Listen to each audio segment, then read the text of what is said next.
Hi, and welcome to Check Your Thread, a podcast about sewing more sustainably. My name's Zoe, and I'm obsessed with sewing. I've been blogging about it for over 13 years and am the creator and host of the popular handmade wardrobe challenge, Me Made May. But like many people, I've become increasingly concerned about the climate crisis and the way my lifestyle contributes to it. So in this podcast, I'll be nerding out about making clothes whilst exploring how to minimise the negative impact that it may have. I really hope you'll join me on this journey. Hi lovely listeners, I hope you've had a great week since last week's episode. I've been all business this week, getting on with all my tasks and getting quite a lot of sewing done as well. This week I made myself a denim jumpsuit that I've basically been living in ever since. I made it using the assembly line V-neck jumpsuit pattern that I've had my eye on for about a year, I guess. I made some tweaks to the pattern, both for fit and for style preferences. Like I made the bodice part slightly more fitted, and I shortened the length in the body because it's drafted for someone taller than me. I used buttons instead of concealed snaps, and I added patch pockets rather than inseam pockets to kind of break up the plainness a bit. For the fabric, I used some stretch denim that's made with recycled fibres, and the stretch content means it's really comfy. The only issue that I have with it is that it might look a bit like I'm wearing a giant denim baby coat. I'm really not sure, but I've been wearing it ever since anyway. Since it's autumn, this week I've been engaging with an important gardening task, seed saving. So there are lots of reasons why people save seeds from plants that they've grown. For me, an aspect of why I do it is for self-sufficiency. It means that I'm not beholden to whatever my local garden centre have in stock from commercial seed producers. It definitely saves money, and saved seeds can be used as a kind of currency to offer to other growers in exchange for seeds that they've been offering up. Last spring, I attended a local seed swap in Brighton, and I had the best time, and I grew a lot of plants from the seeds that I picked up there. At the seed swap, you could pay a cash donation for seeds, but if you brought some, there was a kind of honesty system where you could take as many little packets as you brought. I've also sent seeds to friends in the post who have been kind enough to send me stuff as well. So swapping is a way to try out new to you varieties without the outlay. I've also found that you can sometimes find seeds that your local garden centre doesn't stock, which is important for biodiversity and seed sovereignty. Anyway, over the last couple of weeks, I've been saving seeds from my sweet peas, which was super easy because once the pod is dry, it just kind of pings open when you squeeze it. And this week, I also saved some seeds from some delicious chilies that my friend Sophie grew.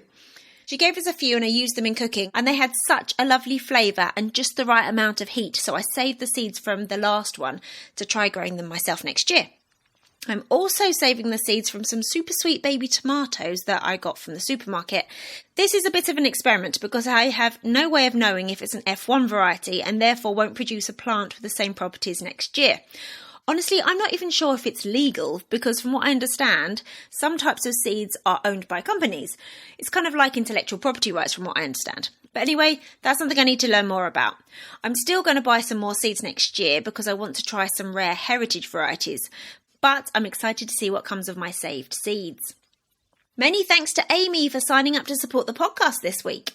The support of patrons like Amy via Patreon really keeps this whole endeavour afloat.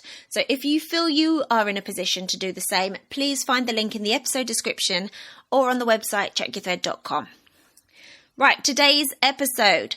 Some sewers are fortunate enough to own some pieces of vintage sewing equipment that may have been handed down to them from previous generations.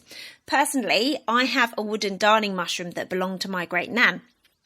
Well, online and bricks and mortar shop Beyond Measure sell the kind of crafting equipment that will possibly become those pieces for future generations. In this conversation, I'm talking to the owner of Beyond Measure, Grace Whowell, about her business and the items she sources. They're good quality, built to last, and usually made with natural materials. We talked about the items that she sources and the criteria that they have to fulfill. And we also talk about how social justice and sustainability are key principles in her business. We grapple with the dichotomy of needing to sell to keep a business afloat, but also trying to be as sustainable as possible. And we talk about how she's growing her business and audience responsibly, rather than succumbing to the pressure of adding new items all the time. So apologies in advance. We had some slight technical difficulties and my normal recording app wasn't working, so we had to resort to Zoom. Subsequently, the audio isn't flawless. And also, we talk about a rag market in Hebden Bridge in this episode, and I want to let you know that the next one is coming up on the 15th of October. If someone goes, please report back and let me know what it was like. Okay, enjoy!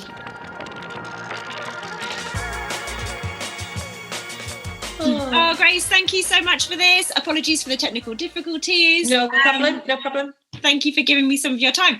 So we've been trying to make this conversation happen for a while now as well, haven't we? Yeah, I'm so sorry. I've had some quite serious sort of staffing issues and then, just everything else going on. Yeah, I think after I initially got in contact with you, I then heard your episode on the Smaller Life podcast, which was so good. And you both covered so much. I was like, what can I ask her? Well, I think that, every podcast has a different audience and I'll try and say something different. Oh, you don't have to. But what I am going to do is going to make sure that I link to that episode in the show notes because it was so interesting. I really loved it. So thank you. I think that people should go and listen to that one also. But let's get cracking. So let's kick off with, can you tell us who you are, where you are and what fills your days? Wow, okay. So my name is Grace Whowell, which is an unusual name, and I am based in Todmorden in West Yorkshire, and I have a shop called Beyond Measure. So we are an online shop, and now we are a bricks and mortar shop as well. That's interesting. Normally it's the other way round, isn't it? People start bricks and mortar and then go online. And there is a sort of story about where we are now and how we got there during COVID. We'll come back to the bit, but I want to hear about what do you get up to within Beyond Measure? Yeah, so we sell online at shopbeyondmeasure.co.uk and we aim to sell beautiful and useful tools and supplies for makers, particularly focusing on textiles. So that covers sewing, some knitting, crochet, embroidery, hand stitching. So within the kind of whole world of textiles, we try and find the nicest supplies and source unusual things that are hopefully a bit more sustainable than things that are widely available. Fantastic. So can I just say that Beyond Measure is such a genius name? Well, I have my friend Andrea to thank for that. Andrea Lord, who is based at the Craft Centre in Manchester. Right. And I was agonising over a name when I knew what I wanted to do, but I couldn't find the right name. And I had loads of different kind of short lists. And we were kind of pinging ideas and she came up with that. So, yes, thank you, Andrea. It's amazing, isn't it? Once you get the name that feels right, it kind of puts everything else, it's kind of ready to go in a way, isn't it? It really kind of... Exactly, yeah. Thing, a lift, like, I can actually see it now. Yeah. And I wanted something that left the business quite open to develop in different ways. Really Fantastic. Well. So how did your personal relationship with crafting and garment making begin? I've always been into making stuff. I think it's just in my blood, really. I think I used to drive my mum mad when I was little because I would get an idea in my head and I'd have to make it, whether it was made out of paper or clay or whatever. But she was also always sewing. She did a lot of embroidery, lace making. I also lived with my auntie and my grandma, and my grandma knitted like in her sleep. Wow. And my auntie also knitted, and they all just generally sort of encouraged me, I think, out of all my brothers and sisters. There's 5 of us all together, but I was the one who's really into making stuff and making a mess. And oh, fantastic. And they were really encouraging when you needed it. Yeah. So, and then I went on to art college eventually. I did ceramics, and other things that I've done over the years are I've done upholstery, I've done silversmithing, and I did a pattern cutting course when I was about 17, I think, at night class, which really helped with my garment making skills because I just wanted to make clothes. And I carried on doing that just for myself, I suppose, through art college and into my 20s. And then had a bit of a lull as I was working. My career path went into working in galleries and craft galleries specifically. So it was all about making, it was all about handmade objects, metal, ceramics, wood, textiles. But I wasn't doing that stuff. I was kind of putting things together and putting makers together in exhibitions. All the time I did kind of carry on enjoying making things, but to varying degrees. And then I have my children. So, all these things kind of happen in life, don't they? And things go up and down a bit. But I think the career in galleries really kind of helped me appreciate and understand the skills that are needed, to make beautiful items. Sounds like you tried all those skills yourself as well. Well, yeah, a little bit. But I mean, I just love trying new things and techniques. It's not always easy. Like, for instance, with silversmithing, I really enjoyed that. But then suddenly the price of silver just shot up. So it was kind of, it's not a very accessible thing to do. You can use other metals, but even now they're expensive. And upholstery, I love doing, but you need equipment and a studio. So I did that at a local college. So yeah, I just like trying things. I love it. So you're working in galleries. How did Beyond Measure occur? So I had my 2 children who were quite small at the time, and I'd worked in a local authority gallery for quite a few years, and I really loved the job, but there was lots of restructuring going on, and I had a long commute and all sorts of things really. I had started to do a bit more freelance exhibitions work, so I decided to focus on that for a while and gave up my full-time permanent job. Carried on doing some freelance work with exhibitions, which was great.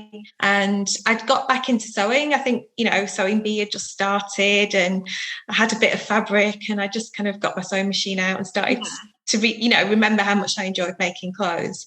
So I kind of had a bit of a light bulb moment one evening when I was trying to find something for my birthday. I was like, I really want to find a nice sewing thing or some tools, and I just couldn't find anything. But I realised that I had the kind of sourcing skills and contacts to maybe start something myself. And that's how it kind of happened. That's cool. So you were just looking for something like lovely to have, and you're like, I wish there was a place for this. Yeah, where you could buy it all together. There was lots of things kind of dotted around, and there were a few brands, but they were quite sort of spread out. And that's kind of a theme, I suppose, of what I've been doing in my work. With exhibitions, you kind of bring things together and create collections. So that was it. I decided that's what I was going to do. Amazing. And something that potentially you could do around family life a little easier. Exactly, yeah. It was something that would be quite creative, hopefully, but also flexible. I really enjoyed the flexibility of freelance working and being able to work from home and, being able to pick my children up from school. So from the initial plan to how it is now, has there been much change or development? Like, is it still quite true to the initial vision? Yes, and I think that's something that I'm always kind of coming back to, because when something takes off and you start to diversify, it's really easy to go off in different directions or get distracted, or so I really need to kind of rein that in. And I have been doing the business course with Saskia, and that's helped us all to kind of focus on what we really want to do and stay true to to those core values that we started. So yeah, I think so. I mean, I've got staff now, and I rent a building and a space, so it has grown from my initial idea in the spare bedroom. Oh, really? Tell me about your premises then. I did move out from my spare bedroom into another work unit after about 18 months. So I started the website that launched in 2015, and I think it was kind of mid-2016 that I took on the other premises. I just needed more space, really. It wasn't very practical working from a 3rd floor bedroom. So I took on that space and stayed there for quite a few years, but it wasn't very accessible. It was more of an industrial space.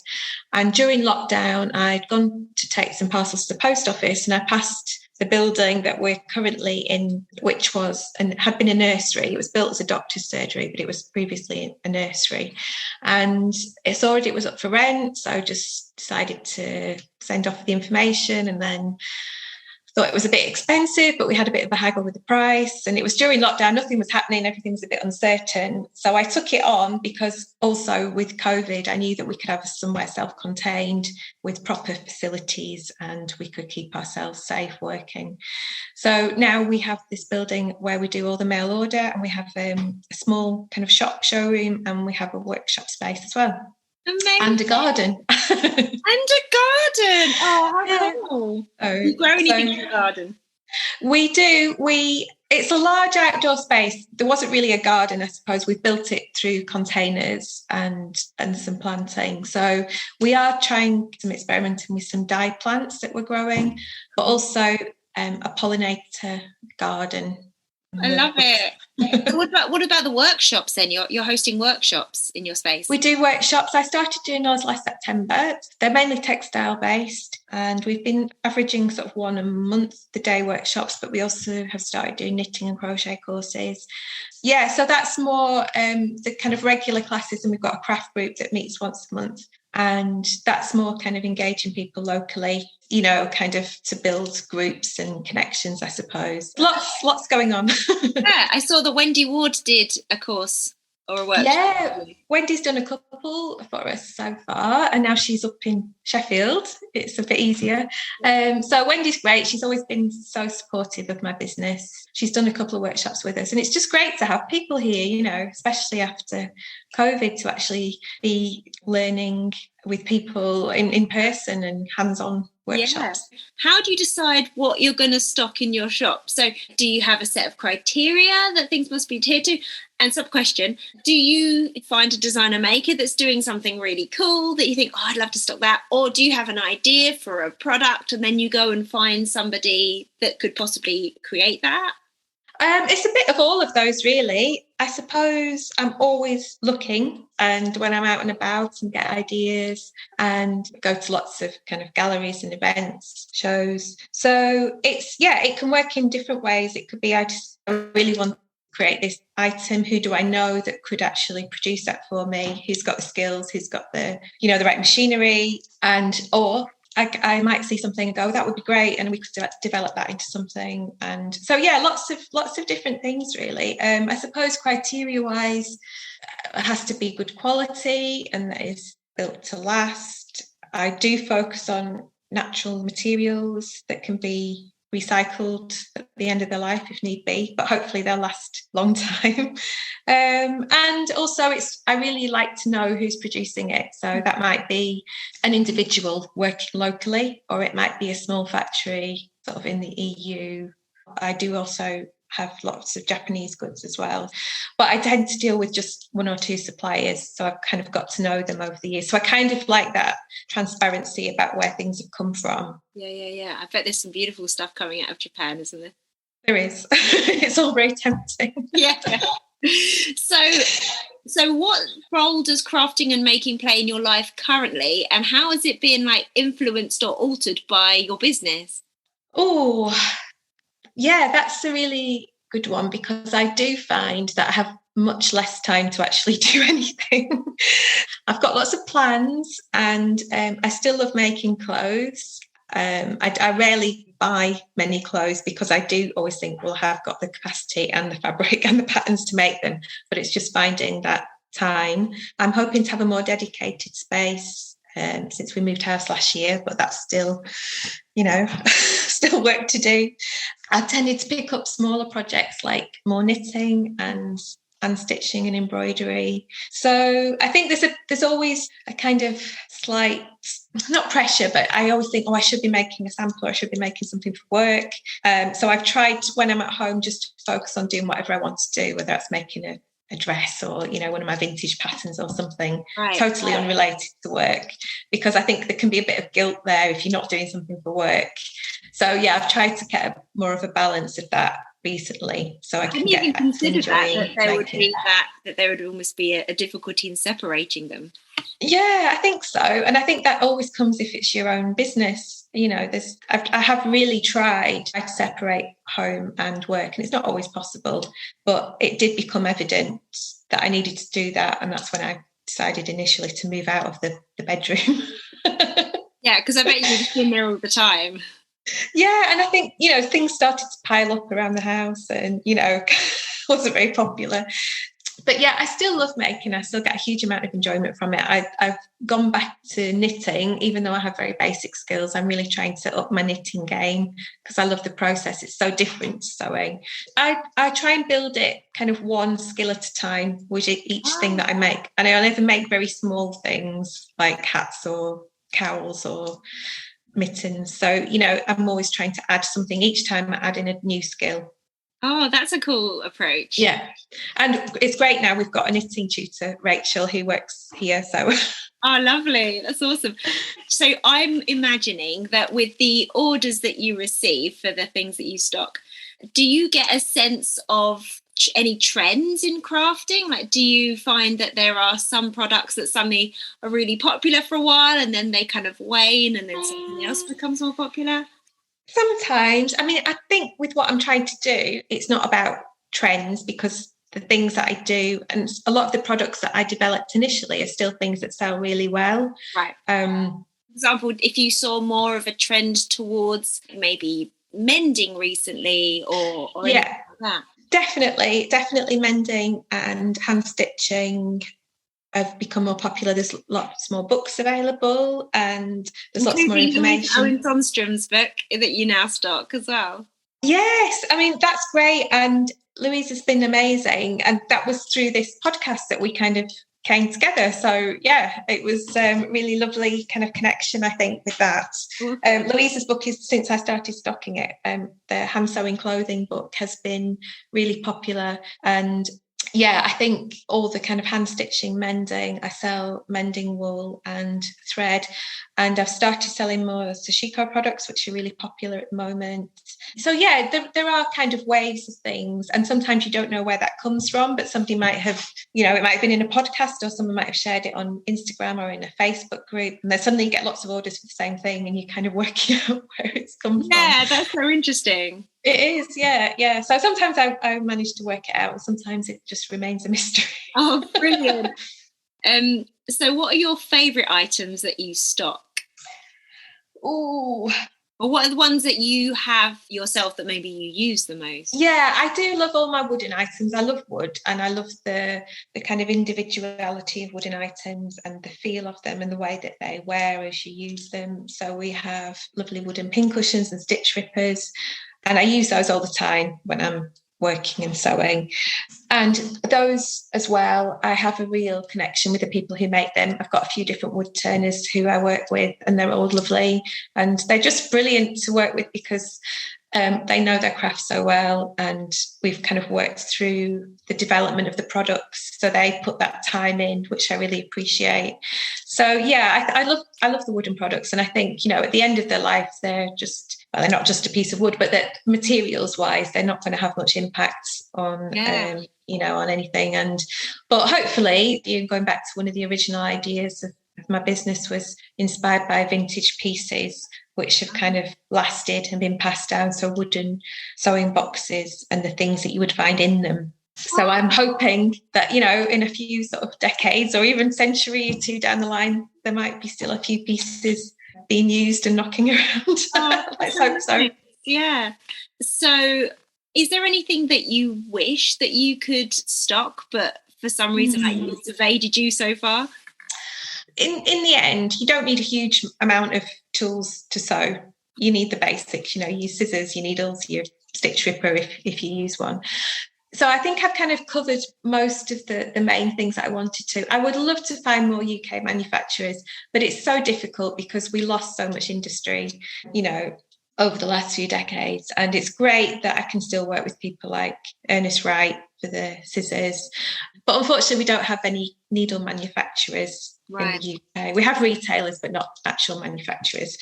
So I'd love to kind of find more UK producers. But yeah, I think that might be kind of a long way down the line. We'll see. So I also read on your website that via your business, you make regular donations to the charities Labour Behind the Label and the Runnymede Trust. So can you tell me about what those charities mean for you and why you felt it was important to support them? Yeah, I think it did get to a point in my business where thankfully I was able to, give something a little bit back. And I wanted to support charities that were in some way connected, I suppose, so with Labour Behind the Label.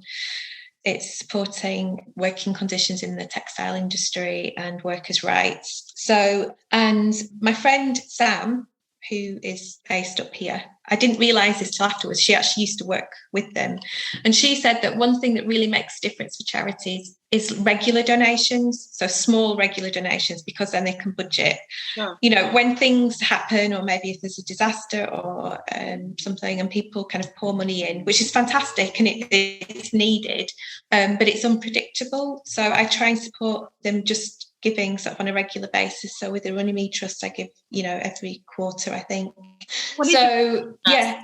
So basically it's an anti-racism charity, but it's looking at institutionalized racism and how legislation can help in different areas in the UK to actually create a more equal society. So it's really kind of going to the root of legislation and how things actually play out in everyday life, rather than kind of sticking plaster of things that have already happened. It's actually making that change at the beginning. So I again, you know, with a couple of years ago with the Black Lives Matter movement, I kind of wanted to try and do something. So I thought maybe if I could do something more regularly and keep that going, you know, it would help to make a bit of a change. Hopefully it's not much, but I think, you know, if you can do it regularly, it does make a difference, hopefully. Yeah. Amazing. Well, evidently brilliant.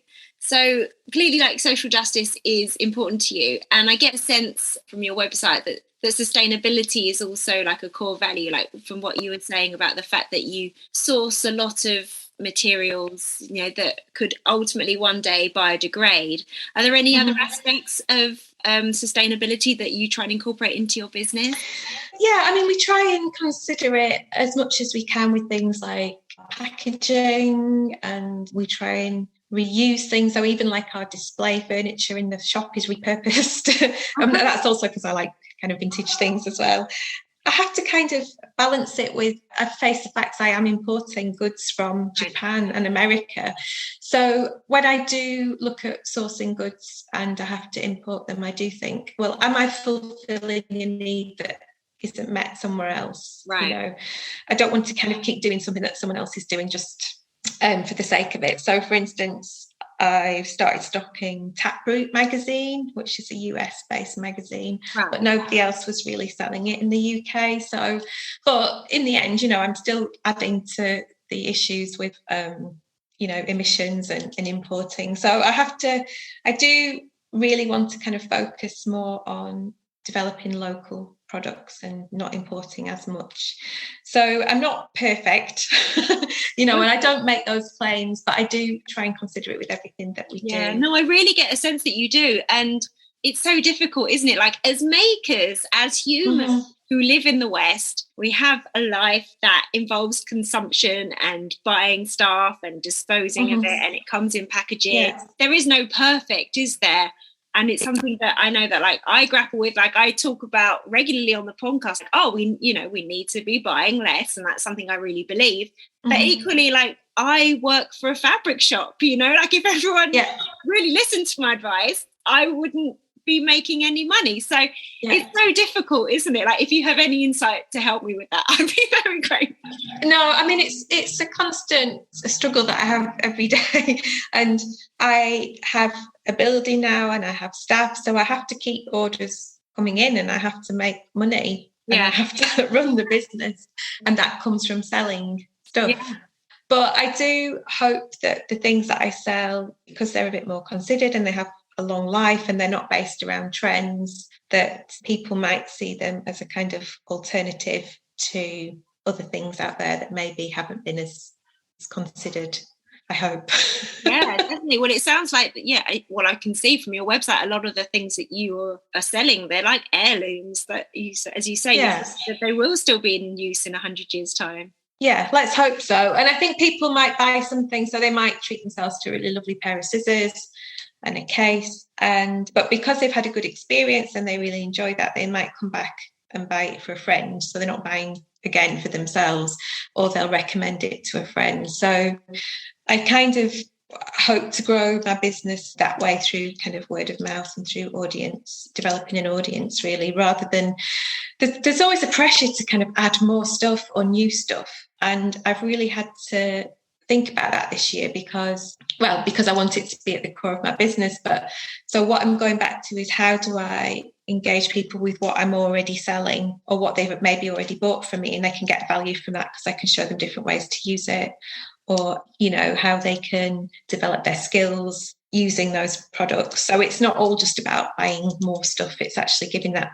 added value to it. Wow, that's so cool. It's such a challenge, but it sounds like you're coming at it from lots of really intelligent angles.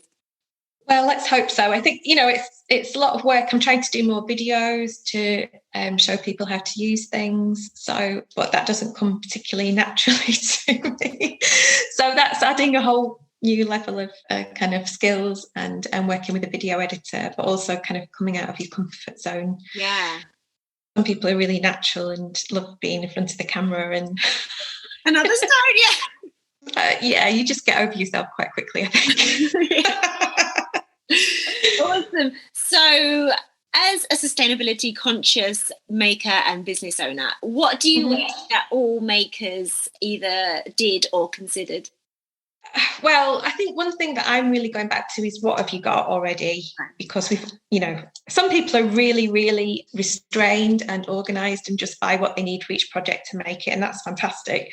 But I know a lot of us kind of, especially over the last few years, have maybe, hoarded fabric and patterns and things, and some of them just never get used. So I would say, go back to what you've got already. And if you think that you're not going to use it anymore, donate it or gift it or swap it with somebody. I love the idea of fabric swaps and fabric sales. We have a brilliant rag market here in Hebden Bridge, which is the next town, which happens twice a year, where people can rent a table for not very much, and they bring their stash or their materials and sell it. So it's like a big jumble sale of fabric and textiles. So it's hugely popular, but it's really good. People end up kind of swapping things, or you can get really good bargains. So I think that's a really good attitude to have. Look at what you've got already and think about what do you actually need if it's your wardrobe. There's lots of kind of tools out there now for planning your wardrobe and really getting the most of what you're going to make and what will you actually wear.